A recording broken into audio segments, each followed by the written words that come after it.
Happy Tuesday, Boalia Desmond here. Thank you for tuning in. So I titled my message today, Your Mind is the Battlefield. Today's message is really also an invitation to invite you to a study that began actually 2 days ago, but you can still join it because the replays will be available until June 21st. And this is a study that we're doing with Bob Proctor on the 5 ways to master the science of getting rich. The 5 ways to master the science of getting rich. And the reason why I think it's so important for us to be involved in this study is simply because we battle with our minds daily, right? And if you're in a position where you keep thinking, God, I just wish I knew how to, combat these issues of the things that go on in my mind that allow me to play small, that allow me to deal with the comparing myself continuously, allowing me to be scared and not going for the dreams and goals that I'm looking for. This is for you. If you have never worked on your mind or you just don't have any idea about the resources that are available, this is a good resource for you to get plugged into. Because so often we just don't know how to combat those things and we let them take over, and pretty soon they become our dominant thoughts, and then pretty soon that's what we're living out, right? We're living these things out. So for day 1 of our homework, this is what he had us do. He had us write a list of all the things that you are, that no longer serve you, but you're still allowing them to be a part of you, right? You're still allowing them to be the force in your life. Writing those things out, and then we got to burn the list. Of course, make sure you have a fire pit or you have something that you can burn the piece of paper on. Not in your house, and not any place that it's going to get dangerous, but burn it so that you can say, you know what, enough is enough. You want change in your life. You want to do something different. You want your life to be different.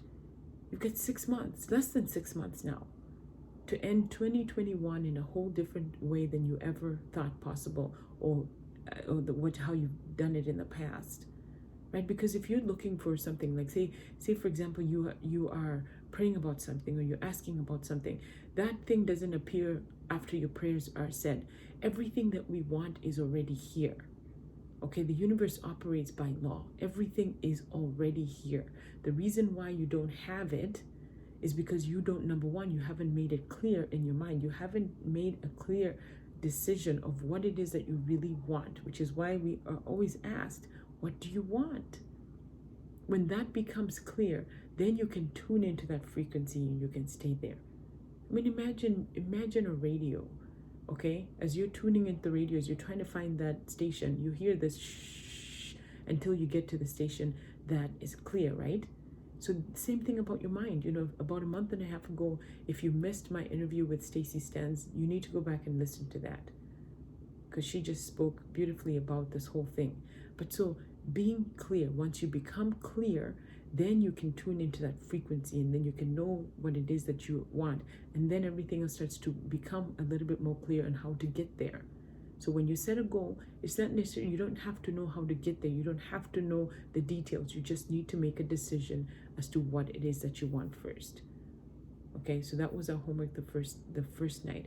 And then today he talked about he also asked us to think about the people that we hang around with. Think about your circle. Who is your circle? Who are you hanging around with? Because when you look at that circle, ask, in your mind about how much income they produce. Because more than likely, you're in that range of whatever it is that they make. So if you don't like that answer, it's time to start elevating yourself. It's time to start figuring out how you can move higher so you can make the income that you desire. Okay? Everything operates in frequencies. When you see what you want, when you become clear, then you know that you can tap into that frequency and start looking for what it is that you want. And of course, always being grateful, always having a heart of gratitude. Be grateful. Even in the times when you think, you have nothing to say thank you for. Yes, there is. If you would tap into it, if you would just be still and think about your day, there is something that you can be thankful for. I'm so happy and so grateful that. How would you finish that sentence? I'm so happy and so grateful that. How would you finish that today? Even when your mind is taking you places that you don't want to go, taken you to scary places, you know there is still a way for you to give thanks and be grateful. So I invite you, if you want to be a part of that mastermind, for the 5 days, send me a message and I'll be happy to send you the link so you can get registered. It is free. So it is, again, 5 ways to master the science of getting rich with Bob Proctor. Thanks for tuning in.